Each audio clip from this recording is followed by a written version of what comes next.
Bonjour Isabelle. Bonjour Céline. Bon, aujourd'hui, on a eu envie de vous faire, de commencer un travail qu'on a prévu depuis bien longtemps et voilà, qu'on ne faisait pas, c'est de vous faire des vidéos sur des sujets qu'on aborde en session.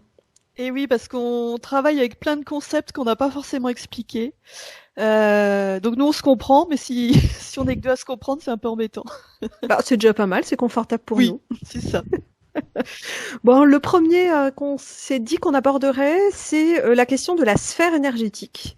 Et notamment, mais au fait, c'est quoi une sphère énergétique?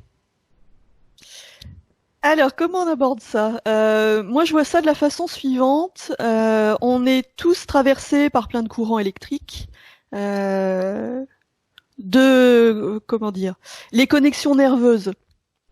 Rien que ça, hein, comment le corps communique les organes entre eux, les influx nerveux, c'est l'électricité.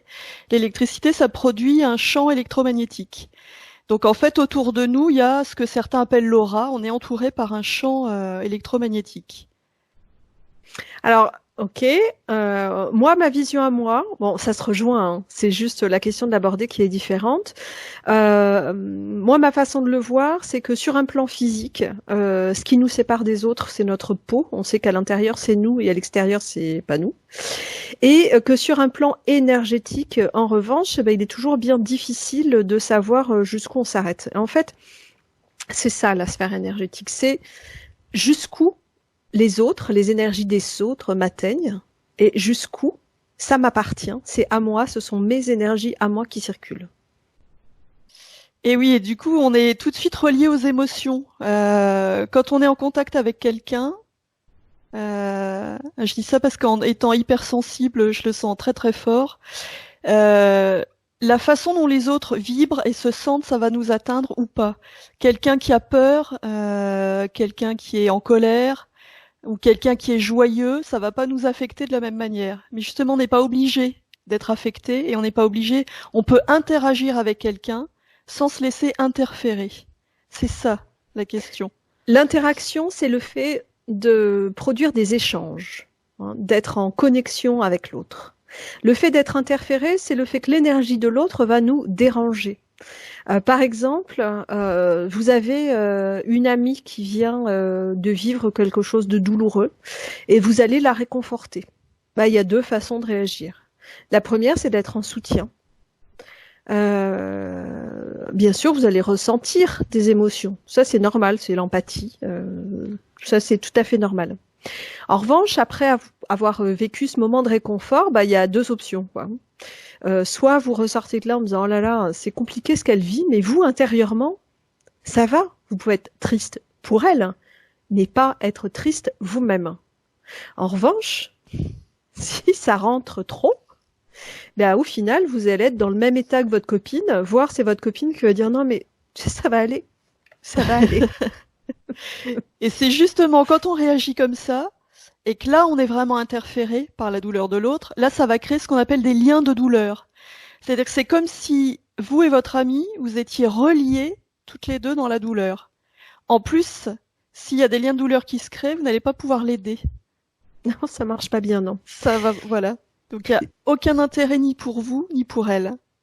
C'est ce qui fait que, ben, on dit souvent que les émotions sont communicatives, hein. Alors souvent on parle de la joie. Oh non, pardon, on parle pas de la joie, on parle plutôt de la peur qui est communicative, de la colère éventuellement. Et pourtant tout le reste peut l'être aussi. Donc c'est bien parfois de se laisser imprégner des énergies environnantes. On peut s'en nourrir, on peut s'en saisir. Le truc c'est voilà de pas confondre ce qui est à nous et ce qui n'est pas à nous, ce qui est aux autres. Et en plus, ce qui est vraiment important, c'est que on est chacun seul à décider ce qui rentre et ce qui ne rentre pas. J'aime beaucoup l'image qu'utilise Céline en session. C'est-à-dire que chez vous, quand quelqu'un sonne à la porte, vous ouvrez la porte, vous décidez si la personne entre ou non. Si c'est quelqu'un que vous n'avez pas envie de laisser entrer, un démarcheur, un n'importe quoi, vous ne laissez pas entrer cette personne. Elle va pas forcer votre porte. C'est exactement la même chose dans votre sphère énergétique. C'est vous qui décidez, c'est vous qui avez les pleins pouvoirs et personne d'autre.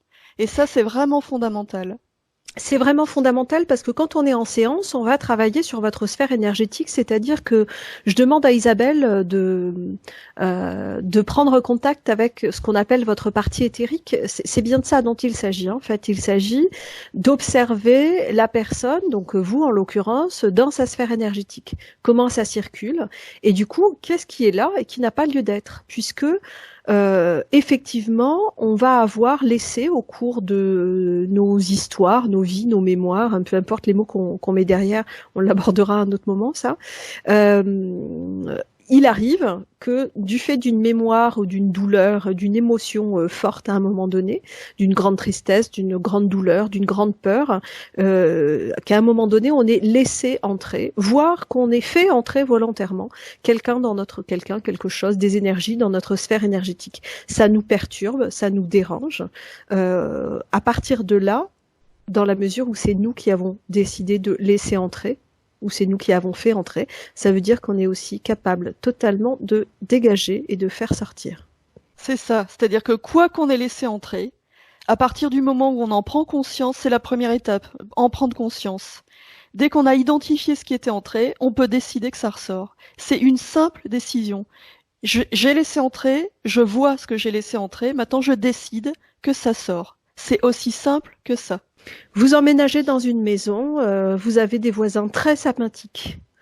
Bon, le truc c'est qu'ils sont un peu sans gêne, ils cognent pas à la porte pour entrer, et puis quand ils rentrent, ils s'incrustent et ils vous parlent pendant des heures. À un moment donné, une fois que vous aurez pris conscience que ça vous saoule et que ça ne vous convient pas, peut-être que ça vous convient et là tout va bien, mais si à un moment donné ça ne vous convient plus, vous allez mettre en place des stratégies pour que ça ne se passe plus de cette façon-là. Soit vous direz à l'autre, ben non, en fait, tu frappes avant. Soit vous éteindrez les lumières pour être un peu tranquille. Fermerez la porte à clé, moi je sais pas, vous baisserez le son de la musique pour qu'il croit qu'il y a personne, j'en sais rien. En tout cas, à un moment donné, vous serez capable de poser clairement les limites. Parce que c'est ça. Les stratégies d'évitement, bon, à un moment donné, ça va bien, mais c'est vous qui décidez. Non, on laisse pas rentrer n'importe qui chez soi. C'est vous qui décidez. Voilà, et ça c'est vraiment fondamental, donc on insiste là-dessus. Personne ne peut venir interférer si vous ne voulez pas être interféré. Quoi que ce soit. Hein. Quoi que ce soit, qui que ce soit, c'est vous qui décidez. Ça suppose effectivement d'apprendre à dire non. Mais ça s'apprend. Il n'y a pas de souci. C'est ce qu'on apprend à faire en session aussi parfois. Oui. D'apprendre parce que c'est se respecter. Reprendre les pleins pouvoirs dans sa sphère énergétique, c'est aussi vraiment être à l'écoute de ses besoins et se respecter pleinement dans ses besoins, ses envies. Et ça veut pas dire être égoïste et fermer sa porte à n'importe qui, c'est pas ça. Hein. Encore une fois, il y a bien une différence entre interaction et interférence. Exactement. On en reparlera encore un peu plus tard dans une petite vidéo sur les interférences et les peurs. Okay. Voilà. À plus tard. À plus tard, merci.